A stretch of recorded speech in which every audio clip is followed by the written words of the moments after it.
I think the protocol has been very well established, so I can address the royalties and the rest of us. Is that okay? Good morning.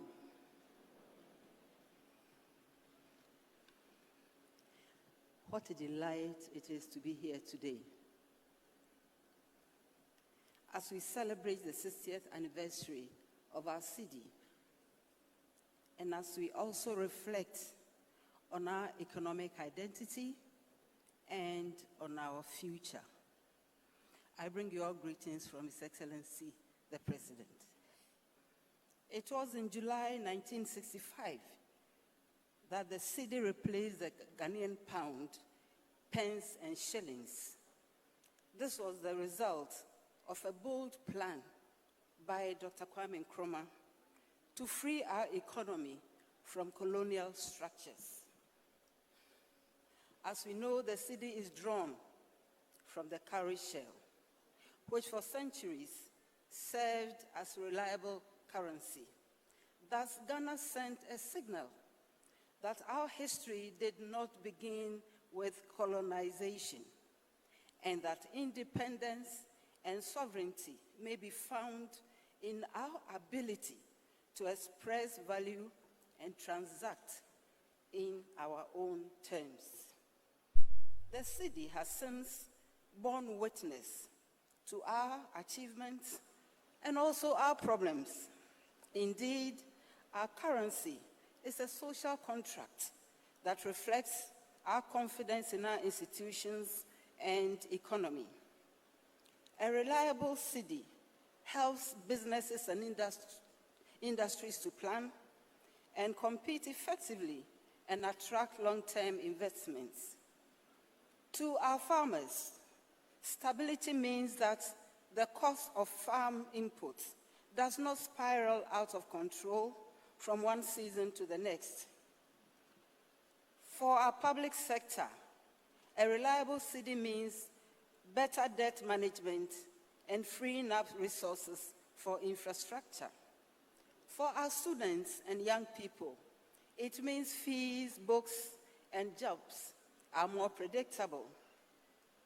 And of course, for our households, it means less inflation, predictable food prices, and long-term planning.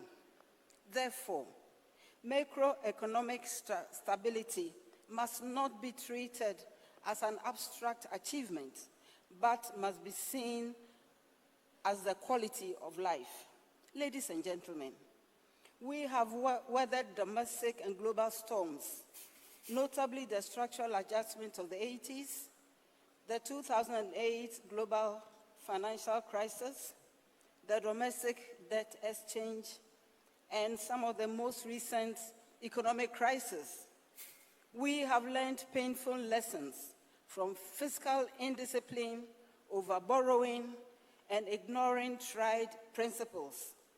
But today, the Cedi has not only recovered, it has soared. You are not happy about it.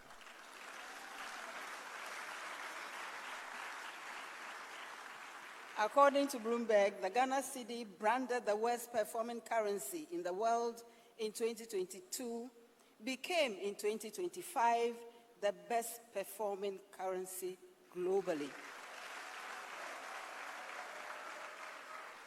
Inflation dropped from the high of 54.1% to 13.7%. And our gross international reserves, from what the governor has said, now exceeds $12 billion. Confidence is returning to the markets, to investors, and slowly but surely to our people. But we are also aware that the trust in the Cedi will not sustain itself. Confidence must be maintained with sound decisions, transparent actions, and accountable policies. What I mean, ladies and gentlemen, is that we must now protect what we have rebuilt through action from government institutions, and citizens. Government must lead by example and commit to real fiscal discipline. No more reckless borrowing or surging deficits that pass today's problems to tomorrow's generations. We must anchor public finances in realistic revenue plans, efficient spending, and long-term planning. Let every loan be tied to a return and every cedi spent to a corresponding value.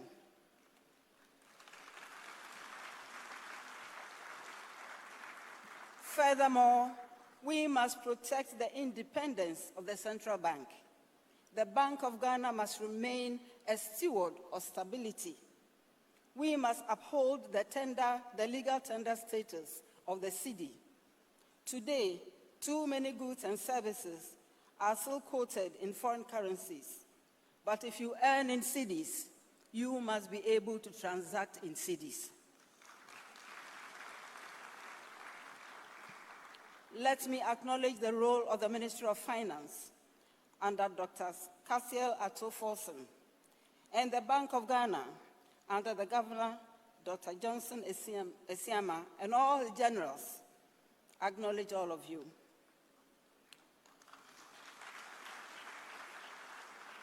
Through tight monetary policy and engagement with the public, the bank has helped to anchor expectations and restore some level of credibility to our markets. We must commend their regulation of virtual asset service providers and promotion of fintech innovations and rollout of this ECD, which I'll touch on shortly.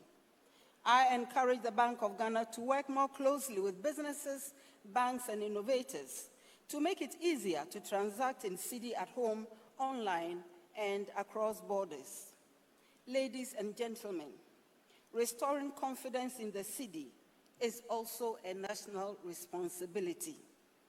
We must teach each other through civic education, schools, public media campaigns, that the strength of a currency is both what it buys and what it represents.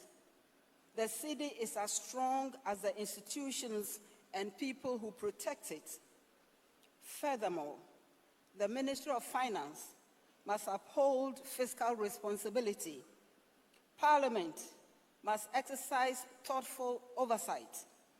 The private sector must ground its operations in discipline. Academia should generate data and insights. The media must educate. And all this should be happening while we, the citizens, spend, save, speak with prudence. Ladies and gentlemen, finance is evolving rapidly, and that is why the Bank of Ghana is developing and testing the ECD, a digital form of our currency. Once fully scaled, the ECD will modernize our payment systems and ensure that even in a cashless future, the cedi retains its importance. That said, as we embrace financial innovation, we must equally adopt digital inclusion. The benefits of digital finance must reach all of us, especially those who are often excluded.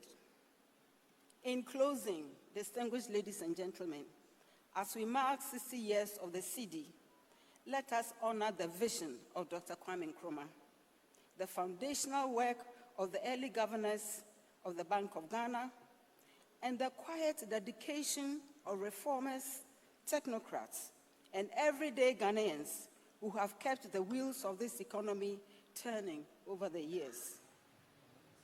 As we use it in our day-to-day activities, as we buy, sell, borrow, save, and even fulfill our debts, we must remember that the cedi has also been a symbol of national identity, resilience, and aspiration over the past 60 years, and we hope for more as we go forward.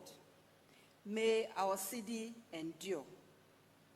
On this note, distinguished ladies and gentlemen, I'm happy to declare the Ghana Cedi at 60 celebration officially launched.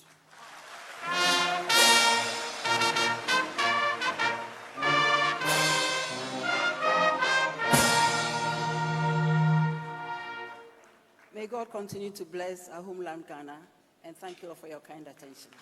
Our chief celebrant, the Vice